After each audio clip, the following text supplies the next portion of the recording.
friends.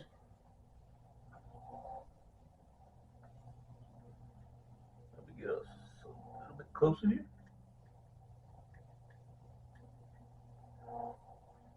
I want to talk something about near and dear to my heart today. You know, our problem with our wars is the reason we keep in wars is because the people who profit off them never have to see the horrors of them. You know, in fact, I got my laptop over here. Send your politicians to war. It's only fair they're close to investments, their investments. See, ever since our robber barons discovered there's money in war, we're almost at a perpetual state of war, right? You know, we had a little time between Korea and the Cuban Missile Crisis, but when the war with Cuba failed, we went headstrong into Vietnam. Vietnam wasn't our war. That was the war of Vietnam's independence from France. It wasn't our war, and France, the French, abandoned it. Also, if you want to read more on why I feel this way, Wars of Racket is a good book by Smedly Butler. Who was the general who showed that a bunch of corporatists were trying to take over the White House for the Nazi cause?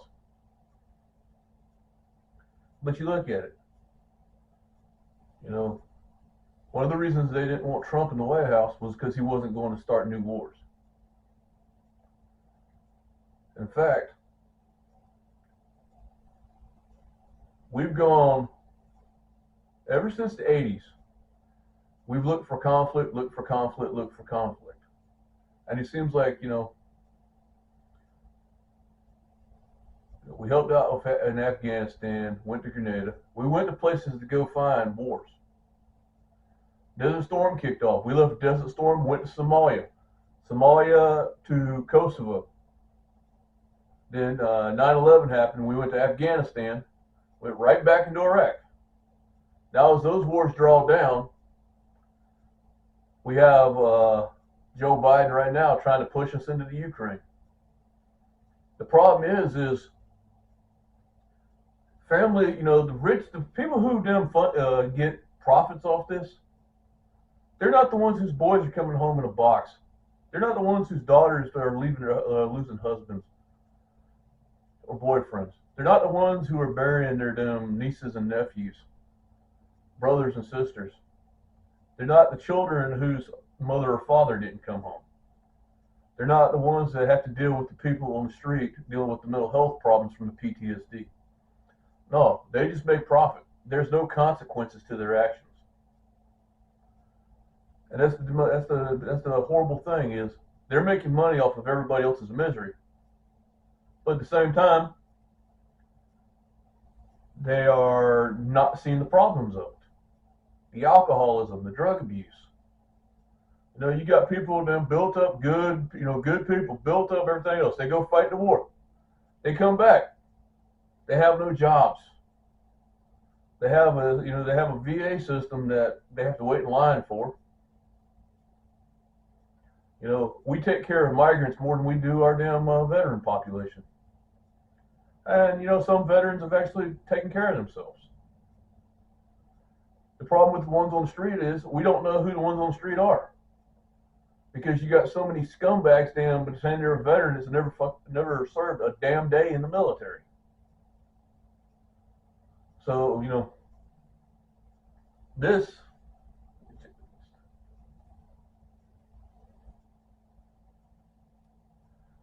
my friends, is why we should send our politicians to war.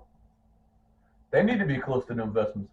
They need to see people getting their arms blown off, their legs blown off. You know, they need to live with the nightmares of air raid sirens. They need to have the PTSD of their house shaken from somebody's base system. You know, and those who support war, you know, war is a necessary evil. It should never be the first action on anything. Diplomacy is what we were set up as, and diplomacy is what we need. But no, You got politicians that are talking about soldiers will protect them. Well, who's protecting the soldiers? That's like doing away with benefits. Why are you trying to do away with veteran benefits? If anything, you need to streamline the veteran benefits.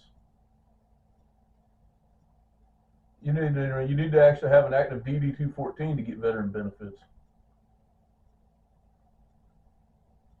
But then again, our healthcare in this country is screwed up.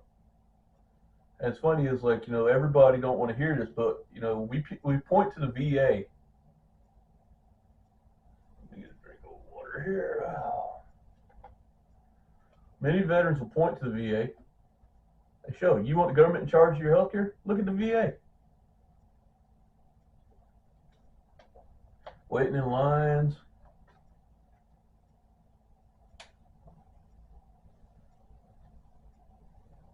And then, see, that's the other thing I don't get.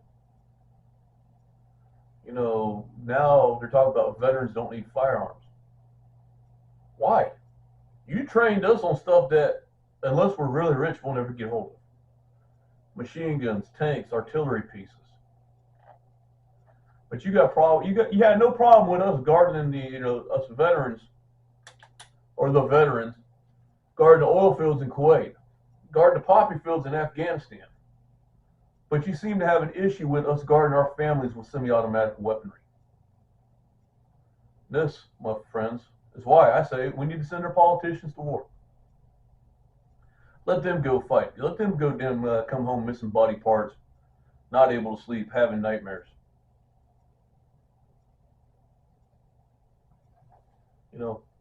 Let them go through the system where everything's a roadblock.